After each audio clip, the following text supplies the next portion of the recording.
Hey everyone, it's Jamie from BestNerdLife. It's currently about 7:30 on a Sunday morning and I'm pretty tired.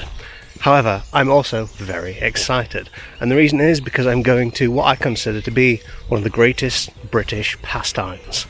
That's right, I'm going to a carboot sale. Now, I haven't been to a proper carboot sale in about 2 years, obviously partly because of lockdown and all that kind of stuff. So yeah, I'm very excited to go. So, without further ado, let's get going.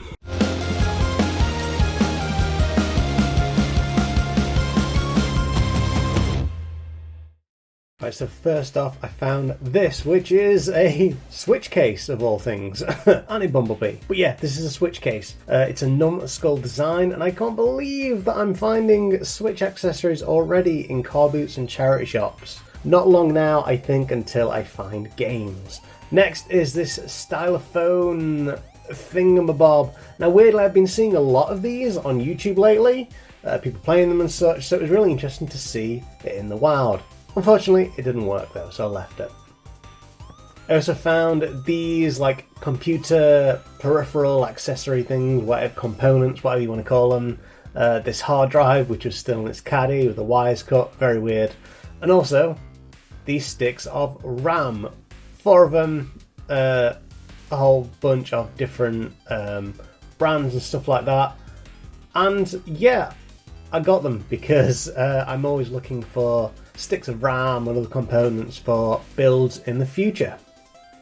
I also found this kind of a cassette box full of Spectrum like covers, like really weird, just the covers, along with a whole bunch of like homemade tapes. I was tempted to get these purely because I want kind of more Spectrum stuff and more tapes in general, but also because of this really sweet tape box. However, I didn't get it in the end because, yeah, I kind of want official cassette games rather than, you know, just someone's second-hand random cassettes that they made themselves. But yeah, a pretty sweet case anyway.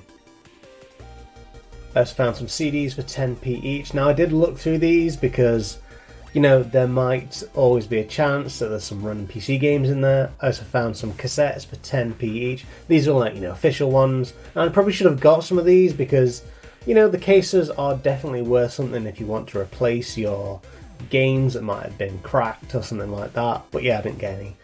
Okay, lastly, I want to talk about this thing, which is obviously, you know, PC. But it was really old, really retro. I fell in love with it as soon as I saw it. There was actually 3 PCs, but I could only manage to get one of them. So yeah, I bought it, took it home. Alrighty then, so I'm back from the car boot, and I've got to say, I rather enjoyed that. Now, it wasn't as big as I was hoping, and it wasn't as packed full of goodies as I hoped. However, I did get a few things that I think is worth mentioning. First off, I've got 4 sticks of RAM. Now, these are 3 lots of Kingston 512 megabytes worth, which is pretty cool. Each of these for 50p, and also a 2 gigabyte stick of Crucial RAM. And this again is 50p's worth, which isn't too bad. Now, these probably won't work, but for the price, I thought I would risk it and see if they do. Next up is this 80GB Hitachi Desk Star, apparently, SATA disk drive. Now, this probably won't work. Like, I have no expectations at all for a lot of these things working. However, for £1, I thought I'd risk it, right?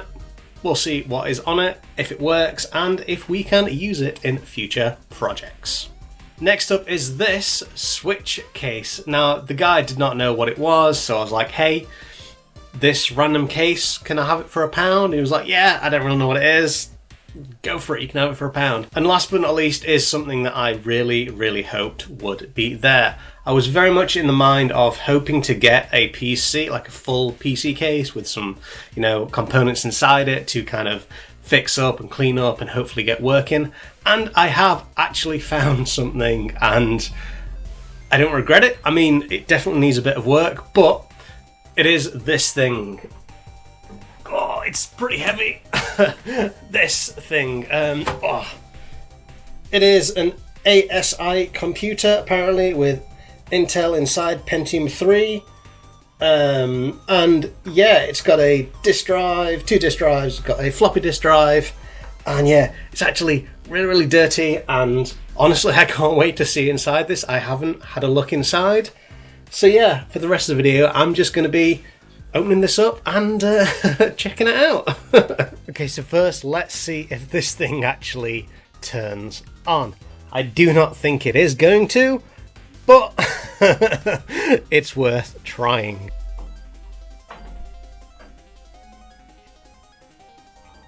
Oh, okay. So it is actually turning on, which is very interesting. Let's try again.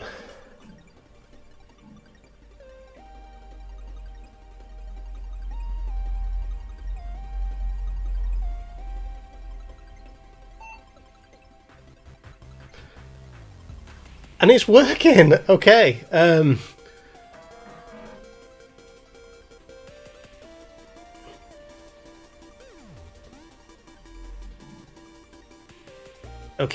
Okay, that seems to be good.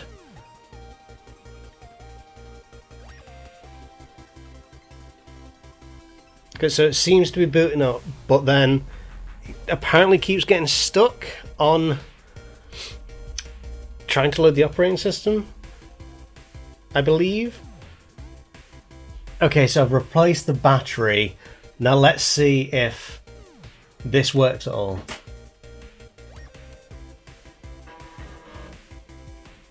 I love that sound of the floppy disk kicking in. So I'm not getting the CMOS error anymore. So yeah, several hours later, and I've finally figured out what was wrong with it, what needed to be taken out, what needed to be in there. And yeah, I've managed to get Windows 95 on this thing, which is absolutely fantastic. It's one of the reasons why I got it, because I wanted to put Windows 95 on it. Now I have. It's not 100% yet. The mouse seems to be freaking out slightly. I don't know if you can see that. It's definitely not liking that for some reason. But it's not 100% there yet. It is definitely a work in progress, which is absolutely fine. This is meant to be like a long project for me and something to really get my head around with kind of older retro computing. Now I have unfortunately been injured. I cut my finger on the metal when I was taking it apart, which was really stupid of me, but it's fine now. As you can see here, I've had to put a little more modern DVD drive on it, which just totally ruins the aesthetic of it, but that's fine. The reason why I've done that is because neither of these optical drive things were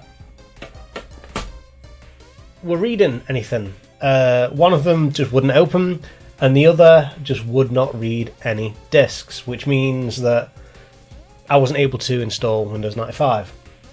So for the time being, I've put that DVD drive in there. It was a spare one that I had, and it had all the connectors in the back that corresponded with everything behind in the actual PC itself, which is fine. I'm okay with that. So yeah, it's been an interesting journey. Now, if you don't know, this is kind of an experimental episode. This is the first episode that I've really dedicated to going to a car boot. Like, I've been to car boots in the past, but they've been part of my, nerdy thrifts video where it's just, interspersed with charity shop finds and stuff like that. This is the first video dedicated solely to a car boot. It's also an experimental episode because this entire thing was shot on my brand new DJI Osmo Pocket camera. No additional equipment was used except, like a tripod and lights, for example, but no video recording equipment was used except for my DJI Osmo Pockets. Hopefully this comes out alright, because I really want to start using this device in more of my videos because I think it's an absolutely fantastic little camera. It's got 4K capabilities, 60 frames per second. However, I don't want to start editing 4K at the moment. But in any case, if you enjoyed this video, then by all means like, comment, subscribe, all that social media goodness. And as always, keep living that best nerd life.